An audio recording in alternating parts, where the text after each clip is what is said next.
Hi, my name is Lola Garneau, and I'm here with the LTV Community Intern Project. And today I will be meeting with Mr. Calone. Mr. Dave Calone is running for the Suffolk County Executive for the Democratic ticket.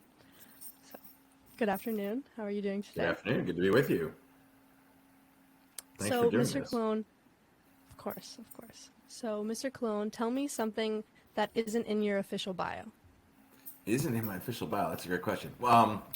Well, I'll tell you the thing I'm most proud to be is a dad. I have three kids, and my oldest just graduated from high school a few months ago, earlier this year, and so she just started in college in New York City. And then my son, I have an older daughter, and my son is a junior in high school, and our youngest daughter is in seventh grade. So she just started junior high in our school district. So um, I got to say that's probably the thing that I'm most proud of, and I'm obviously proud of my kids, but also made me want to think about when I started to think about running for county executive, their future was a big part of why I decided to do it. And so that kind of goes into my next question, which could also, if you have any other reasons why you are seeking to be elected this fall.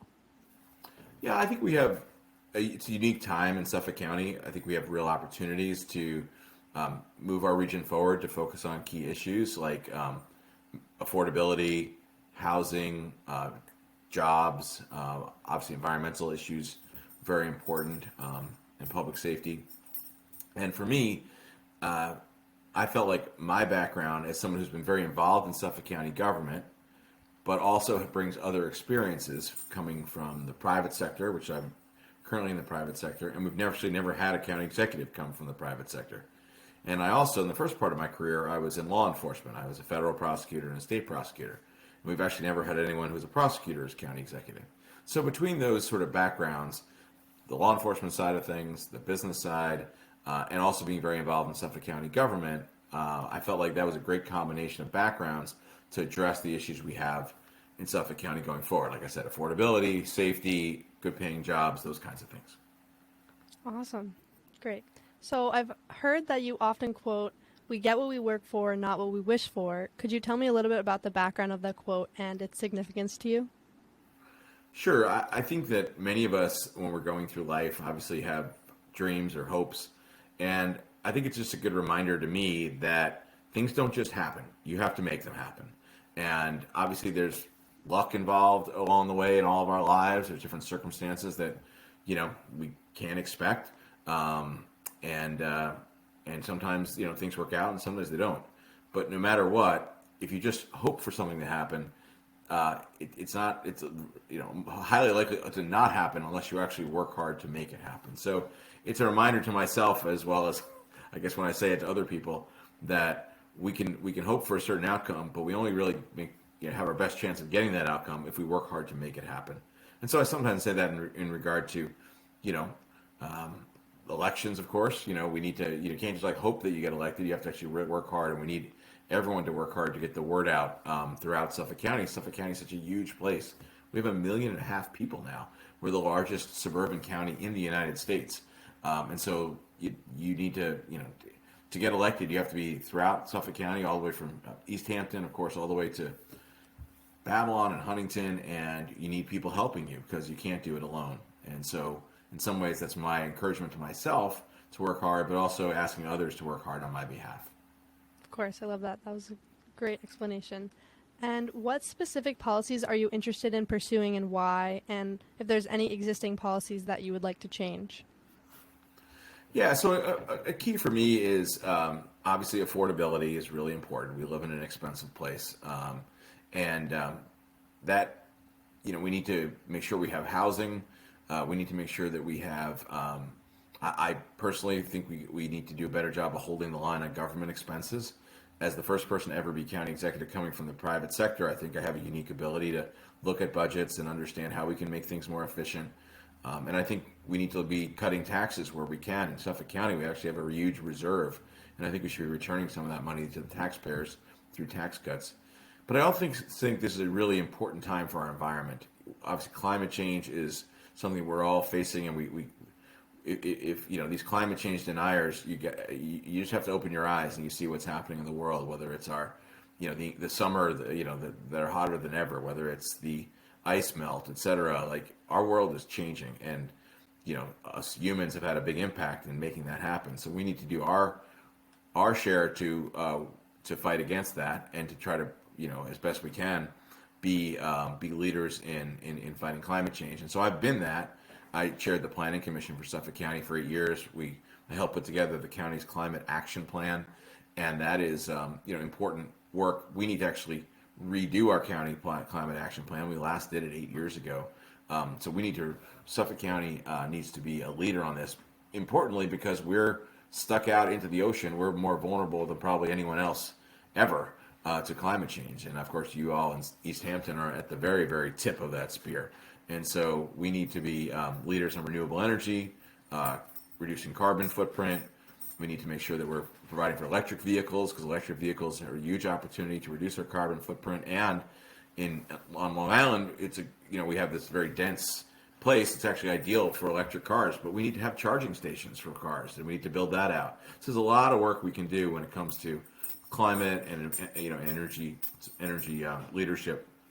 And I've been a national leader in renewable energy, particularly as it relates to solar energy. So improving solar, wind, geothermal is another real opportunity in terms of new and carbon-free energy production. So a lot of opportunity over the next 5-10 years. And so I'm excited to bring my background, to the leadership of the county to work on these things. Awesome, thank you. So we actually align very well, because I wanted to ask you about this, because in my own town, I strive to be as involved as I can with the combating of climate change and the environmental battles of our own town. And although what I've realized is that there's only so much the town has control over, and someone like you who is running for a Suffolk County legislator, a lot of those issues come down to the Suffolk County legislature to make rules. And so I was wondering, under the environmental issues, how are you looking to address specific situations like erosion, sewage, and water quality? Yeah, great question. So I'm running for Suffolk County Executive. So there's only one county executive, and that person gets to set the budget and gets to sort of set the priorities for the county. And I think it's important that we have someone who is a real environmental leader doing that. And it's important that we make sure that we obviously elect a county legislature that is supportive as well. So in the South Fork, you're going to elect a new county legislator, because your county legislator, Bridget Fleming, is retiring. And you'll elect a new county executive, as the entire county will, because our current county executive is term limited. He can't run again, and Steve Calone is the county executive. So I'm proud to have his support, because he knows that I'll be a leader in fighting environmental issues that he's been working on, and I've been working on with him. I've been helping lead the county's water quality initiative for the last 10 years. We have a bunch of great people working on that, the county executive, his staff, but I was chair of the Planning Commission for a good part of his term as county executive, and he and I actually launched together the Reclaim Our Waters initiative, which was the effort to start focusing on making water quality kind of the key issue for Suffolk County to be involved with. We launched that about 10 years ago. I've headed up the sewer finance task force for Suffolk County, and most recently, I headed up the one of the working groups that worked on the legislation that was put together to create a single wastewater district for all of Suffolk County. Now, unfortunately, the Republican county legislature wouldn't let that get on the ballot this November, which was a real tragedy, because it means that we're further behind the line of getting access to other resources. So we need to have our own water quality district and funding source, and that allows us to tap into federal funding sources and state funding sources. Unfortunately, because they failed to put that on the ballot, we're going to be further back in the line of behind other people who are already applying for that. But my goal as county executive is to the first week in office to put that water quality initiative back to the legislature, ask the legislature to vote to put it on the ballot, and I'd love to have a special election in the spring for us to pass that. So that's my goal when it comes to water quality, and sewers are a key piece of that. Part of what we'd be funding through that is sewers, but also the innovative alternative septic systems. Sewers make sense in certain places for sure, but there's a lot of places where sewers don't work or aren't needed. The innovative alternative septic systems actually are a little bit more efficient from a dollar perspective. It's less costly for the removal of 1 unit of nitrogen, which is what you're trying to remove from the water. And so it may make sense for us to use the alternative septic systems in some places and sewers in other places. That's where you'd work with your towns and your villages to figure out what makes sense where. But for the county as a whole, it's how do you create that overall system that then we can get that funding to work on, Montauk or Amagansett or wherever, East Hampton Village and all the way up island. Of course, of course. To go into a completely different section, different problem, reproductive rights is obviously a very controversial issue today, and I would just like to know, what are your thoughts?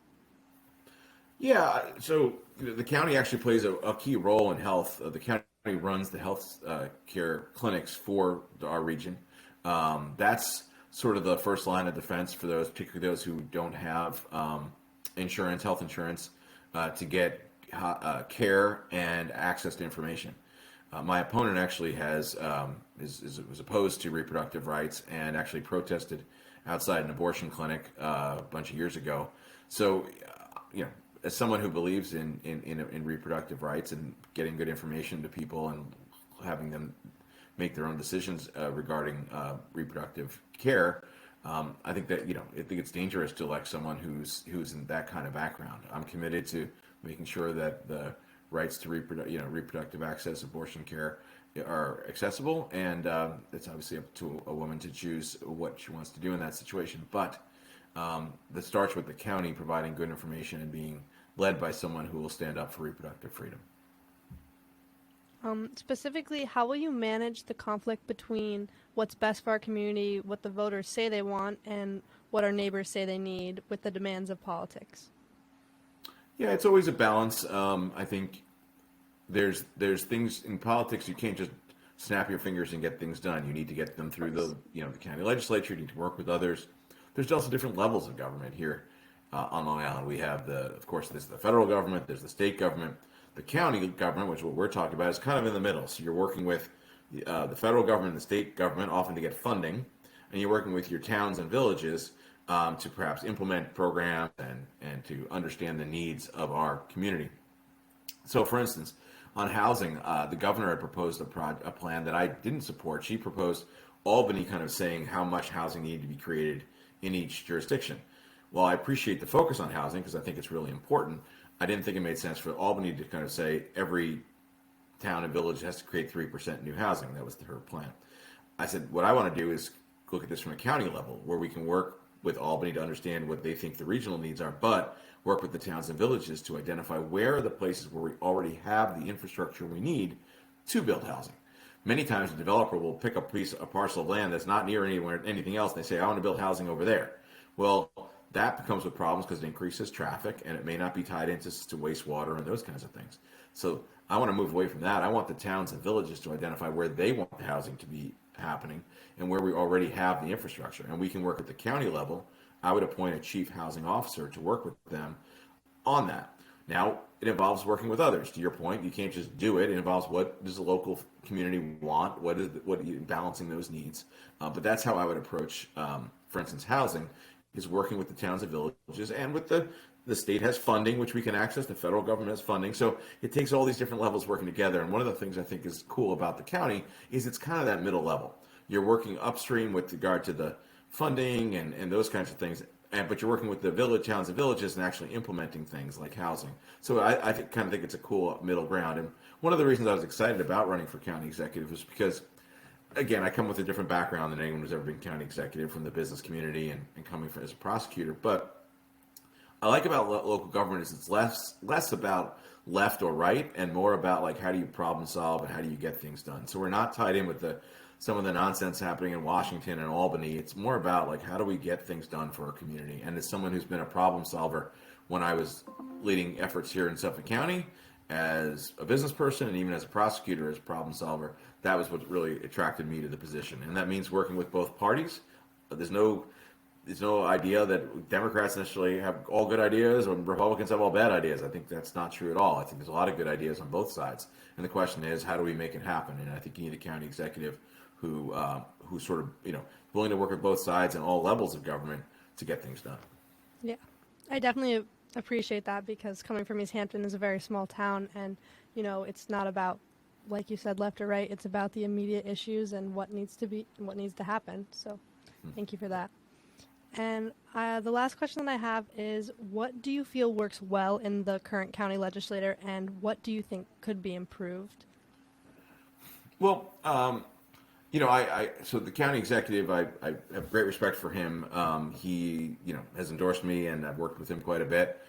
There have been obviously things that I would do a little bit differently. One of the things that I would do, it's more of an emphasis rather than a change in policy, but when COVID-19 hit, the county executive asked me to head up the COVID-19 recovery efforts for the county with regard to our small businesses. So we put together a bunch of programs to help our small businesses, survive during that challenging time.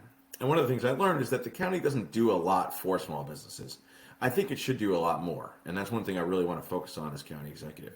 Small businesses are 80 to 90% of our jobs in Suffolk County. And there's no ongoing effort. We created some things during COVID, but the reason we needed to create them is because they didn't exist to begin with. And when COVID kind of, started to die off, those programs largely ended. I want to create, for instance, a small business success center in Suffolk County with satellite offices in every county legislator's office. That's 18 places around the county where small businesses can go to get their basic questions answered, like how do I get a permit?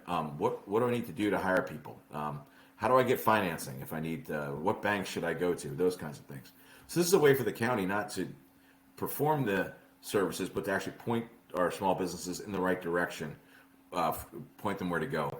I've had a lot of success in my business career starting small businesses, and some of them have grown up to be really big businesses, and that's all great. Big businesses can hire lawyers to solve problems. They could hire consultants. But it's our small businesses, our day-to-day businesses that create many of those jobs that don't have that ability. They need to know that local government, county government is on their side, a place to go to get their questions answered, to get them pointed in the right direction. And we'll have that center in Hauppauge, which is the county center.